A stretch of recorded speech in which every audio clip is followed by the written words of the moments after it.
কি গো, কয়দিন আগে আমি না ফেসবুকে একটা স্টোরি দিয়েছিলাম, এবার স্টোরি তো 24 ঘন্টা পরে ডিলিট হয়ে যায়।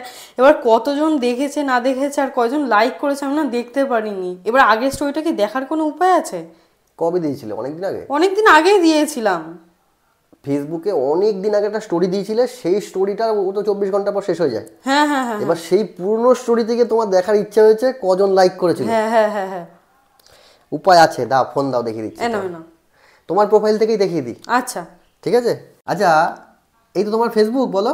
হ্যাঁ হ্যাঁ হ্যাঁ। এই তোমার ফেসবুক অ্যাকাউন্ট, এই যে তোমার প্রোফাইল আছে না, এই প্রোফাইলে যা, এই যে তোমার প্রোফাইল, এই প্রোফাইলের মধ্যে এই সাইডের 3 ডট আছে না, হ্যাঁ হ্যাঁ হ্যাঁ। এই জায়গাটা ক্লিক করবে। তারপর একটা অপশন আছে এই যে আর্কাইভ বলে, দেখেছো? হ্যাঁ হ্যাঁ হ্যাঁ হ্যাঁ। এই জায়গাটা ক্লিক করতে হবে। আচ্ছা।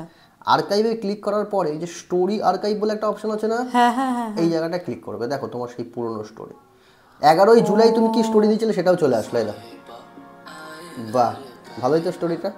তাহলে তুমি তো তোমার স্টোরিগুলো পেয়ে গেলে, যতই পুরনো স্টোরি হোক না কেন, তুমি কিন্তু তোমার স্টোরি পুরোটাই দেখতে পাচ্ছ।